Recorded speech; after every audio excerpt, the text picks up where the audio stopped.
Bienvenue dans la caverne, épisode 18. Aujourd'hui, on reçoit Warfuck, un duo lyonnais que les fadas de grind et les dodos connaissent sûrement déjà parce qu'ils roulent leur boss depuis plus de 10 ans. Ils ont sorti leur 4e album cette année, Diptyque, en avril 2023. Oui, on le recommande pour méditer avec une tisane bien chaude et un plaid au coin du feu. Bon, vous verrez, l'épisode est un peu chelou. Bérénice est pas là, mais quand même un peu. Il y avait plein de blagues, mais on a été tellement bavard qu'on n'a pas pu tout mettre. Et puis, c'est probablement le mix le plus dur que j'ai eu à faire pour la caverne. Parce que ça fait...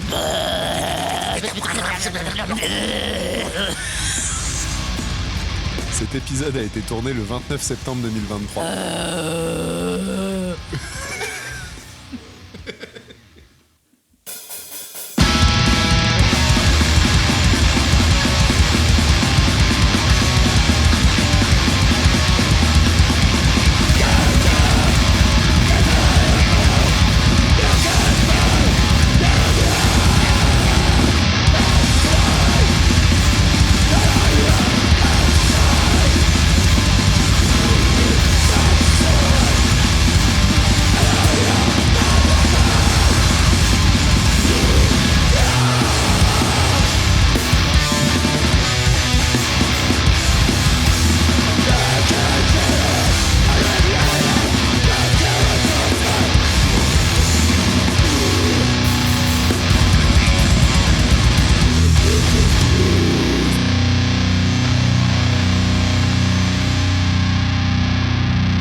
Eh ben salut Love Gun.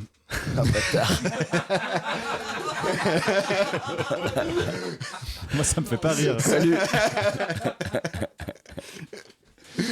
On recommence. Salut Warfuck. Salut. Coucou. Alors, C'était plus drôle avec Love Gun encore. petit tour de table. Comment vous vous appelez et qu'est-ce que vous jouez? Moi, je m'appelle Nico et je fais de la guitare et du chant. Moi, je m'appelle Mac et je fais de la batterie et quelques voix. Mais pas des moindres, hein, quand même. Et alors aujourd'hui, autour de la table, on a Azam, Salut. mais on n'a pas Bérénice. Mais on aura peut-être Bérénice comme envoyé spécial au téléphone. On l'espère bien. Oui. Et alors pourquoi pas Bonjour Love Gun? Parce qu'on en parle déjà beaucoup trop. Ouais. Du coup, juste pour expliquer, Love Gun, c'est l'autre groupe de Nico. Je dis l'autre groupe, je sais pas si t'en as d'autres encore en Oh, plus. c'est très bien, c'est l'autre. Il en a un C'est autre, l'autre. mais on n'en parlera pas tout de suite. Ah, c'est quoi l'autre? Mais faisons un petit tour. C'est quoi vos groupes en général? C'est que en ça, dehors les de groupes War- actifs. Hein. C'est Love Gun et Warfuck pour Ouais. toi. Et toi, tu joues aussi? Je joue aussi dans Eastwood, un groupe allemand.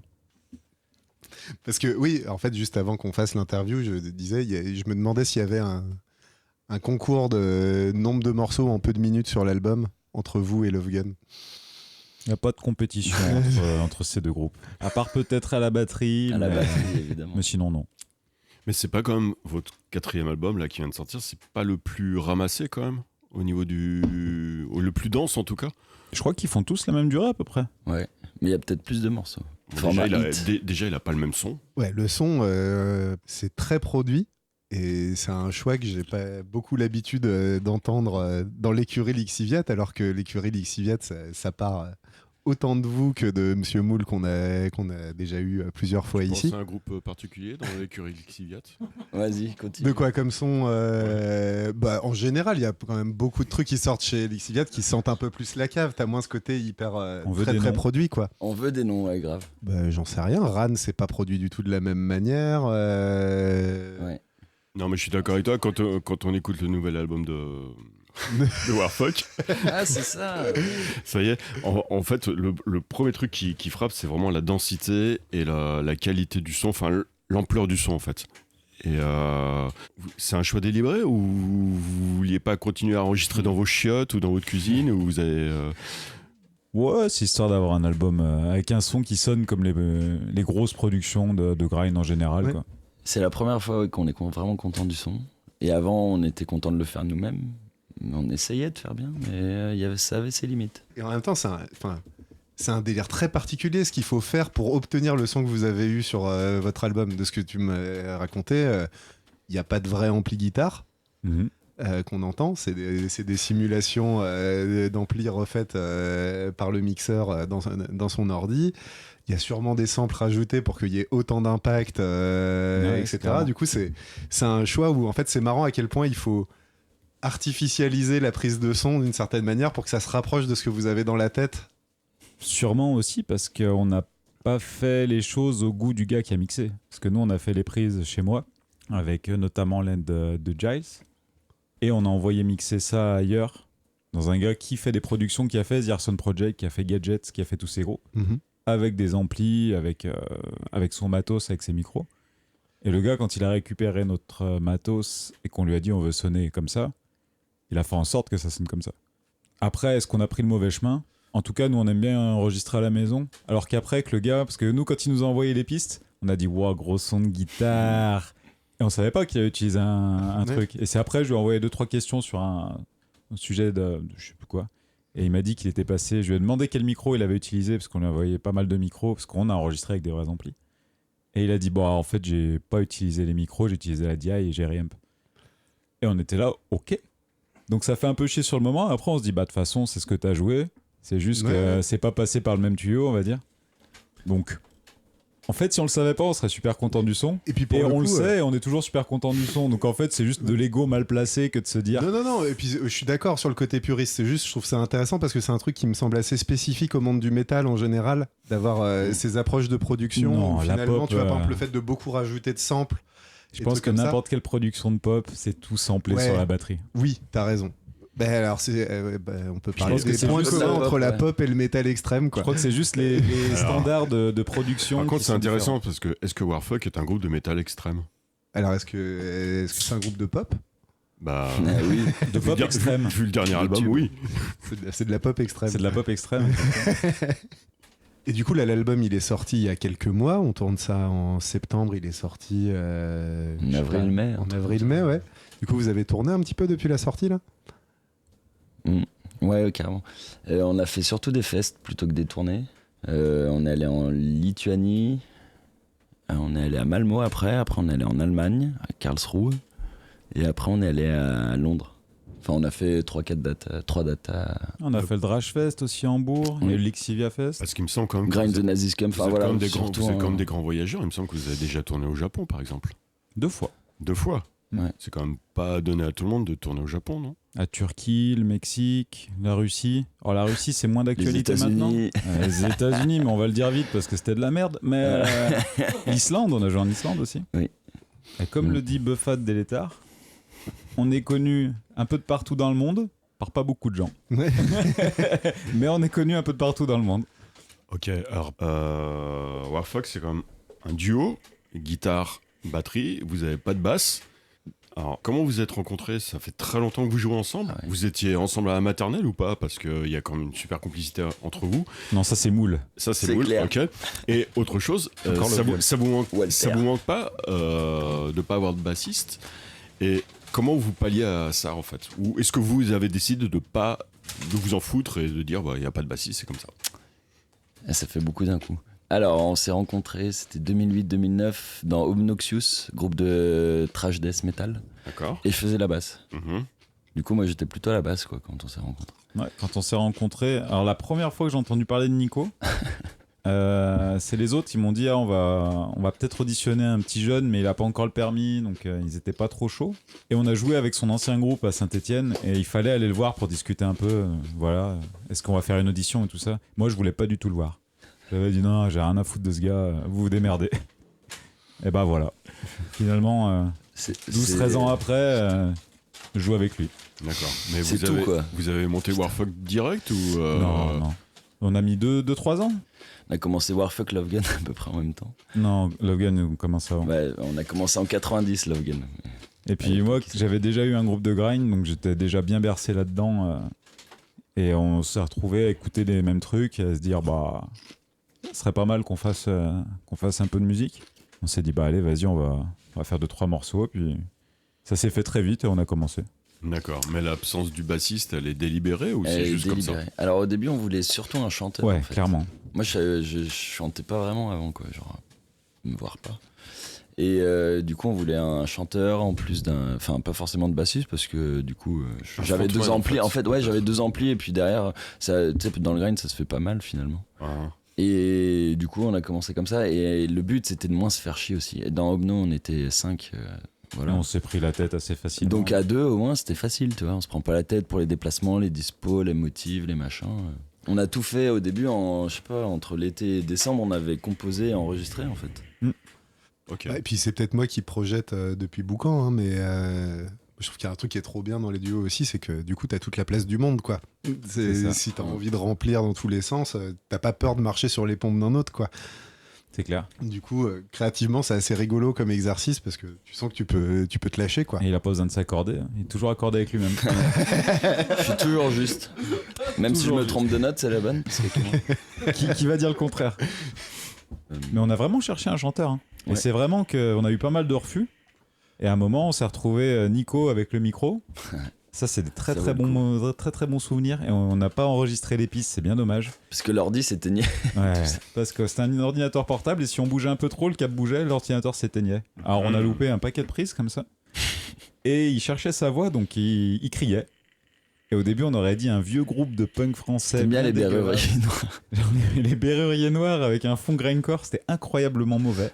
Rien contre les Berruriers Noirs, mais c'était pas bien. Et au bout d'un moment, on écoutait des albums références comme... c'était Avgrund. Ouais. On écoutait la voix, il disait ok, j'ai. Et il essayait. Et plus sa voix était pétée, plus ça commençait à ressembler à quelque chose. Et là, j'ai dit ok, je rec. Et on a fait le premier album comme ça. Alors, question qui va avec, qu'est-ce que tu chantes? Qu'est-ce que je chante? Oui. Mes paroles ou Oui, tes Tu paroles. veux parler des Et- paroles, vraiment? Ouais, non, mais est-ce que t'es pas. Vas-y, hein. Est-ce que Alors, par exemple, sur Bandcamp, on voit, quand on passe sa souris sur un des morceaux, on voit qu'il y a l'onglet paroles qui apparaît. Ouais. Donc, Alors ça, Ça- c'est ça- my bad, j'ai pas uploadé toutes les paroles. ouais, mais sur certains morceaux, elles y sont. Donc, j'imagine que les paroles sont quand même importantes. En fait, ça fait partie du truc et je suis content qu'elle soit marquée quelque part. Pour m'en rappeler déjà. Et aussi pour marquer le moment. Je pense qu'elles sont pas extraordinaires du tout. Mais par contre, ouais, je suis content qu'elles apparaissent dans le disque. Mais est-ce que tu as des thématiques Bref. particulières ou non? Ouais, sûrement un peu. Les gens pas contents, surtout. Les gens pas contents. Ouais, dans la vie, quoi. Dans la À vie. différents Les moments gens de la pas vie, quoi. contents dans la Ça vie, peut il y a être, que des ça, fois en c'est fait. moi, des Bah, fois c'est c'est pour ça des qu'il y a des histoires de paroles. gars, tu vois, ce genre de truc, quoi. Ouais, mais plein de noms, quoi. C'est une source d'inspiration infinie, les gens. Mais quand t'en parles, tu te mets à leur place ou tu. Non, tu parles de lui comme lui, quoi. Ouais. Tu parles Ok. de Love Gun un peu ou... Non, j'aime bien parler Je sais pas la faire. tout le temps. Ah, j'ai bien vu que tu te retenais. Moi, j'ai juste une dernière question quand même. Oui. Il y a un morceau un peu différent à la fin de l'album, Alors, du dernier album. Oui. Est-ce que vous pouvez nous expliquer un peu ce morceau et surtout qui sont les gens que l'on entend chanter ou plutôt rapper avec des gros Rapper, guillemets quoi. quand même sur ce morceau? Un rap à fromage, quoi. oui. Le droit de faire cette blague. Oui, J'étais oui, trop tu loin peux, du ouais. micro, j'ai le droit. Ces conditions, ça va. Alors c'était censé être, on voulait, en tout cas moi je voulais faire un morceau un peu hip-hop, tu vois, qu'on mette en sample autour du set quand on est en live, en Ouais. fin de set ou au C'est un début classique ou de la en pop intro, quoi. extrême. On fait pas mal ça dans le métal extrême et c'est vrai que Satan il Non, dans la est pop plutôt extrême. d'accord avec ça. Donc ça a commencé par un guitare pro et puis après on a essayé de le jouer en vrai et puis Maki il a fait des trucs. Ça a pris du temps, genre plus de temps que pour une chanson classique. Et là pour le coup ça a sonné différemment et c'était très bien. Et après c'est Pibe qui chante de Earth Nation, Buffet froid. Voilà, buffet froid. Ouais. Buffet froid, voilà. Grand rappeur de Haute-Saône. Voilà, donc le chanteur de De One Zach. Nation fait aussi. Voilà, il fait aussi du hip-hop. Il fait À ses aussi heures du hip-hop, perdues. ouais. Il fait soit du gore grind, soit du hip-hop, voilà, principalement. Mais ça fume beaucoup, quoi qu'il arrive. Et il y a Monsieur Moule aussi en featuring dans l'album. Avec Il a fait Commissaire quoi aussi. Ils ont fait du chant. D'accord. Ah, Et il y encore a une la anecdote chanteuse de incroyable. Putain, Mais on parlait de buffet froid, on est reparti sur Love Gun. Ouais. Ouais, on redescend d'un niveau, ouais.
Bonsoir, merci pour la bouffe, le sleeping, l'accueil. Toujours un plaisir de venir jouer à Lyon. Et donc, la vie en jaune, une histoire d'amour et autour d'un rond-point, quoi. La vie en jaune. Voilà. Tenue correcte exigée.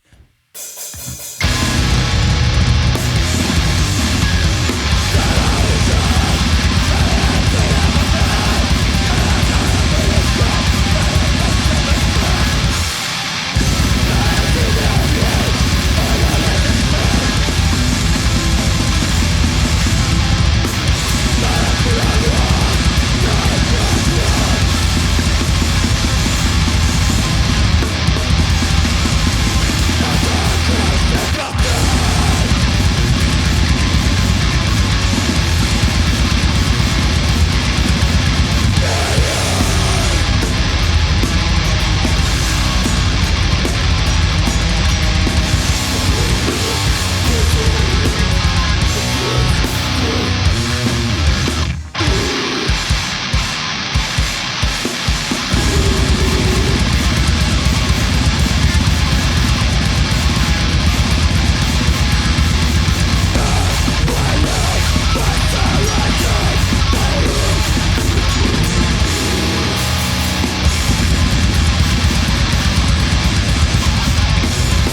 j'appelle Bérénice. Oui, Bérénice. Tu m'entends? Coucou Bérénice. Salut. Bérénice. Totalement. Bref. Eh ben, Oui, bonjour tout le monde. Bonjour. Coucou. tu es collé au micro, j'espère que ça marche. D'accord. Oui, j'avais une première question qui était que j'avais entendu dire.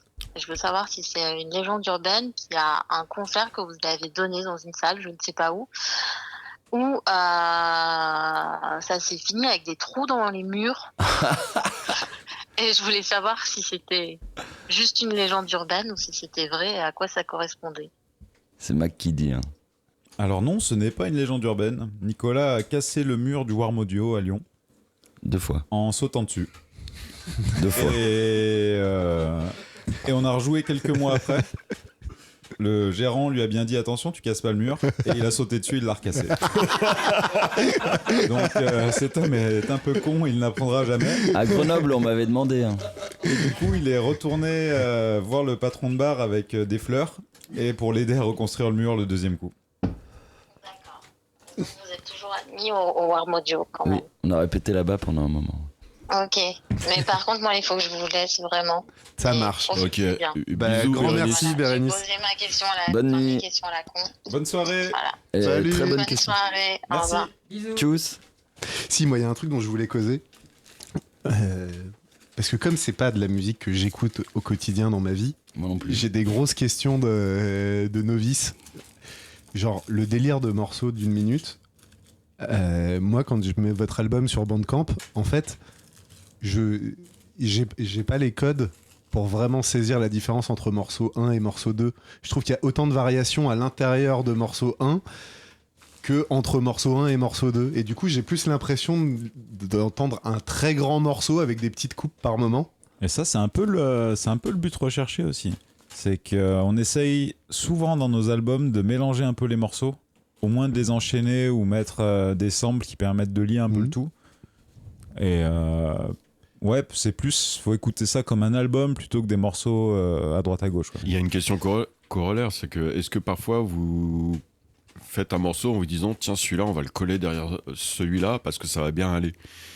Est-ce que finalement, Alors moi, des je fois, commence tous mes morceaux. est-ce que vous quand vous faites des nouveaux morceaux, vous les articulez déjà entre eux? Tu vas être déçu de la réponse. Non, je commence. c'est pas que je vais être déçu ou pas, je veux la réponse. Je commence principalement mes riffs par la même note, comme ça je peux les enchaîner. D'accord. Et comme ça, si j'oublie, bah je fais la même note et puis je sais que c'est la bonne.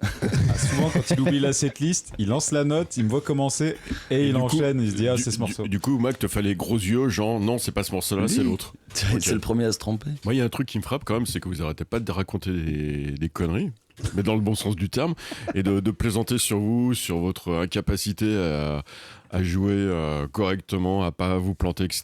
Or, quand on écoute votre disque, ou même quand on vous voit en concert, enfin, Alors, on se dit putain, c'est comme un gros bloc. Qu'est-ce que c'est penser, etc. Et en fait, finalement, non. Vous avez une approche assez punk du truc, quoi. Ah bah ça, on nous l'a dit plus d'une fois. C'est vrai qu'on n'est pas super tatillon sur beaucoup de choses. Mais après, moi j'ai une théorie, c'est que sur album, on essaie de bien bosser le truc. Surtout plus maintenant, on produit un peu mieux, on essaie de faire attention, de faire un truc bien carré. Mais après en live, j'en parlais tout à l'heure, je disais qu'on essaye de faire écouter les gens avec leurs yeux plus qu'avec leurs oreilles. Et ouais, c'est vrai que les gens... quand ils nous regardent sur scène, on fait pas mal de conneries, on fait pas mal d'erreurs, mais ils nous regardent et ils oublient d'écouter qu'on fait des conneries. Et donc ça marche bien. Le dernier concert auquel j'ai assisté, donc c'était au Lixiviat. C'était pas le meilleur. Hein. C'était pas le meilleur, mais il était vraiment spectaculaire quand même. Ah ouais? Bah ouais, le public était particulièrement déchaîné parce que c'était le dernier groupe de la soirée, etc. Mais franchement, c'était spectaculaire. Hein. Ah, c'était bien. Il y a toujours le délire que tu joues devant 200 personnes ou 10 personnes, il faut avoir la même énergie. On essaye, on n'y arrive pas tout le temps. Mais quand c'est le bordel dans la salle, ça motive à fond, hein, c'est sûr. Ça vous arrive d'être pas forcément mis à l'aise par le type de bordel dans la salle? Depuis le Mexique, où il y a les flics avec les calages qui sont... J'allais dire, au Mexique, oui, on a déjà été un peu un peu perturbé. Racontez cette histoire de flic avec des calaches au Mexique, quoi. C'était le plus au nord où on a joué au Mexique. Ouais, c'est même là où quand on est arrivé dans la ville, on est arrivé dans une maison, mais c'était dans une résidence sécurisée. Ça aurait dû nous mettre la puce à l'oreille. Et après, on allait faire le concert, on jouait, tout se passait bien. Il y a une bagarre dans le public. Tout se passait bien, parce que c'est un peu classique au Mexique. On n'a pas trop l'habitude, mais là-bas, c'était pas la première bagarre qu'on voyait. Donc on s'arrête, ça va, personne n'est blessé, puis on continue. Pas de problème. Pas de problème. On continue et à un moment, il y a un gars de Into Sickness avec qui on était en tournée, le chanteur, qui vient me taper à l'épaule et qui me dit « Mac, il va falloir arrêter vite le concert parce que il y a la police, ils sont sous et il faut qu'on parte. » Donc là, moi, j'ai pas compris. Donc on a fini le morceau, on a arrêté et on s'est barré en rangeant très vite. Et moi, j'ai rien vu. Et il m'a expliqué avec les autres gars de Into Sickness, ils nous ont dit qu'il y avait un policier qui faisait la fête avec ses collègues dans le bar d'à côté ou un hôtel, on n'a pas trop compris, c'était un endroit un peu bizarre là où on était. Et qu'il arrivait au concert avec une prostituée à son épaule, avec une Kalachnikov ou une grosse arme. Une mitraillette, enfin un truc qu'on Mais connaît ouais, pas. un truc bien trop énervé. Une arme automatique, quoi. Voilà. Et il a vu que ça se bagarrait, il est rentré, il a dit « Oh, on va revenir, on va régler tout ça, parce que là, c'est n'importe quoi. » Et visiblement, il était raide à chier. Et eux, ils se sont dit « Ok, ça va partir en couille, il faut qu'on parte, parce qu'il peut pas se finir, il peut pas se passer quelque chose de bien avec tout ça. » Et du coup, on s'est barré assez vite. Okay. Et on n'a jamais su ce qui s'était passé à cet endroit-là, avec tous ces policiers bien bourrés. Ça vous est déjà arrivé d'arrêter un concert? Tu vois le Mosh Fest à Montpellier? Ouais. Bah on n'y rejouera plus jamais. Bah, on jouait avec Corrs Nation, et c'était quoi le groupe de hardcore en tête d'affiche? Agnostic Front. Ouais. Et du coup, on s'était dit, marrant, on va prendre des t-shirts hardcore, shorts de basket, bandana, on va faire les cons avant pour faire style, on joue du hardcore, alors que pas du tout. Et Horse Nation sont allés jouer, nous on s'échauffait, tout ça, et ils sont revenus dégoûtés en nous disant, il y avait pas mal de faf, ça a cassé l'ambiance. De lacets blancs. Des lacets blancs, machin, on était là, ok. Donc ça te met dans une ambiance grave. pas terrible avant d'aller jouer. Ça doit pas donner envie de jouer. Hein. Ah bah t'as envie d'aller jouer parce qu'il y a beaucoup de gens. Il y avait vraiment Tu dis, beaucoup il de y a quand gens même et des cons. un petit lot de connards devant quoi. Oui, comme d'hab, quoi. Ouais. Et qui se mettent bien devant. Mais du coup, ce que j'ai beaucoup aimé, c'est Nico que j'ai découvert assez véhément et c'était assez drôle. Donc on a commencé à jouer et Nico s'est mis à chanter des chansons. Nazi fils de pute, lacet blanc, je t'encule, Lonsdal, des insultes dans tous les sens en les regardant. Et on a continué, puis il s'arrêtait pas, et il leur crachait dessus pendant le concert. Et donc oui, parce qu'en fait, quand il a commencé à chanter, ils se sont approchés. Quand ils se sont approchés, il leur a craché dessus. Ça a continué. Moi, je me suis dit, ok, ça va partir en couille. Bon, j'avais mon charlet. Je me suis dit, il peut pas m'arriver grand chose. S'ils emmerdent Nico, ils s'en prennent un dans la gueule. Un coup de charlet dans la Un coup de tronche, charlet, hein. ça fait toujours du bien. Ouais, Et en fait, il se passait rien. Et d'un coup, il y a Nico, je l'entends qui dit, c'est bon. Il y a plus de connards, ils se sont barrés. Et le public a dit oui. Donc il a dit, on continue entre gens sympas, quoi. Et on a fini le concert. Putain. Et c'était sympa. Chapeau. Non, mais attends, c'est pas fini. C'est qu'après, le mec de la salle, il nous a chopé sur scène quand on était en train de débarrasser. Il a dit, vous êtes vraiment des gros cons. Il y a la sécu, enfin il y a des faf, ils veulent vous attraper, ils vont vous défoncer. Nous, on vous aidera pas avec la sécu parce que vous foutez la merde dans les soirées et tout ça. Oui, Bien. donc en fait, c'est un retournement de situation. Hein. Du coup, d'un coup, on s'est dit, du coup, on est les méchants. Ouais, c'est ça, ouais. Putain, c'est ouf. Du coup, on s'est dit, va voir, on va sortir. Moi, je vais garder mon charlet parce que c'est mon meilleur ami. Et Il y avait les Horse Nation. il y avait les Horse Nation qui avaient tous leurs petites techniques. Il y en a un qui gardait un pied de cymbale. Et puis, on est sorti. Parce qu'on Il y avait un verre de whisky coca. Il y en a un, Des fois, si je jamais il tairai son m'attaque, nom. paf. Mais il voulait jeter son Jet verre de de whisky. whisky, cola. Il a dit, il est bien chargé. Si je jette dans les yeux, ça va lui brûler les yeux. C'est une technique bien particulière. Et on est sorti. Et visiblement, la sécurité, c'était des Hells Angels. Donc, ils étaient bien partis pour nous casser la gueule aussi. Et au final, il s'est rien passé. On passe aux recommandations. Les recos. Ouais. Alors, qu'est-ce que vous auriez à nous recommander? C'est toi qui commence. Ah, c'est toi qui commence. C'est toi qui Ouais. écoutes de la musique dans le groupe. Moi j'ai décidé de reprendre la discographique de The Crown Ok. du début. J'en suis qu'au deuxième album mais tout se passe Alors moi, bien. je connais pas du tout. Tu peux me dire ce que c'est? C'est du trash death mellow suédois. Ok. Mais un peu crade quand même. Ouais, un peu crade. Bien rapide et un peu crade. C'est un truc actuel ou c'est un truc qui date un Non, il joue à peine. Ok. Je sais même pas si. Mais ils sortent encore des albums. Ouais. Il y a eu Thomas Lindbergh dedans, le chanteur d'At the Gates. Ok. Mac, Moi, j'aime bien Not on Tour. Not on Tour. Du punk à roulette d'Israël. Ok. Très, très bien. C'est pareil, ça date de quand ce truc-là? Oh, C'est ça un truc doit dans ce être, moment ouais, ça joue toujours. Ouais, ça doit dater de quoi, 10 ans, un truc comme ça. Ok. Si vous aimez le punk à roulette, c'est super. Mais ça va un peu vite, c'est très bien. Sinon, le dernier Terror est incroyable. Ok, c'est quoi Terror? Pain in Power? Power in Pain? Hardcore. Un truc dans le genre. Hardcore. C'est du hardcore, tough guy, nickel. Hardcore. Ok. Super nickel, ouais. Super nickel, ça slam au concert, c'est super. Azam? Moi j'avais du mal parce que j'écoute pas beaucoup de musique en ce moment, mais je vous ai quand même trouvé quelque chose. C'est le premier EP de Midchurch, donc qui s'appelle Army of Dolphin. Alors pour la petite histoire, Midchurch c'est le nouveau groupe du batteur fondateur de Devers, qui s'est fait virer par le groupe quand même malpropre. Et donc après s'être fait virer de Devers comme une grosse merde, il a monté ce groupe là. Ok. Avec deux autres gars. Alors c'est très impressionnant en fait, c'est un trio et les trois chantent, ça chante beaucoup. C'est une espèce de punk un peu cradingue, mais en même temps très mélodique. Moi je trouve ça vraiment super bien et c'est sorti chez Destructure et chez Phantom Records. Et Ok. franchement je vous le conseille, ouais. Voilà, et puis ça fera plaisir à Hugues. Bisous Hugues. Moi, j'ai pas vraiment de recommandation, j'ai des chips dans la bouche. J'ai mal fait mon timing, mais si, j'ai une semi-recommandation. Je dis semi-recommandation parce qu'elle est un peu biaisée. J'écoute pas beaucoup de musique en ce moment, mais j'ai enregistré l'album de Lésion étrange, qui est composé du guitariste et du batteur de Schleu, Saddam Webcam. Dans quoi d'autre ils jouent ensemble? Cougar Discipline, Cougar mais je crois que ça n'existe plus. Random c'est- Cicatrice. D'une certaine manière, c'est un peu leur groupe de jazz. Enfin, je dis ça parce que à la batterie, Joe, qu'on connaît beaucoup pour des plans beaucoup plus métal, là, va dans un jeu quasi jazz par moment. Et c'est beaucoup plus. C'est des morceaux très longs qui prennent beaucoup plus leur temps et beaucoup plus ambiants. Et moi, j'ai trouvé ça hyper intéressant à enregistrer. Du coup, si vous avez l'occasion de les écouter en concert, parce que pour l'instant, l'album n'est pas sorti et il n'est pas prêt de sortir tout de suite, quoi. Mais si vous avez l'occasion d'aller y jeter une oreille, moi, ça a été un bonheur à enregistrer, quoi. Voilà. Et je suis entièrement de l'avis de Raph, c'est vraiment un super bon groupe. Eh ben, merci beaucoup, Warfuck. Merci à toi. Merci à toi, c'est clair. Salut. Ciao. Ciao.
c'était Iron Maiden, merci.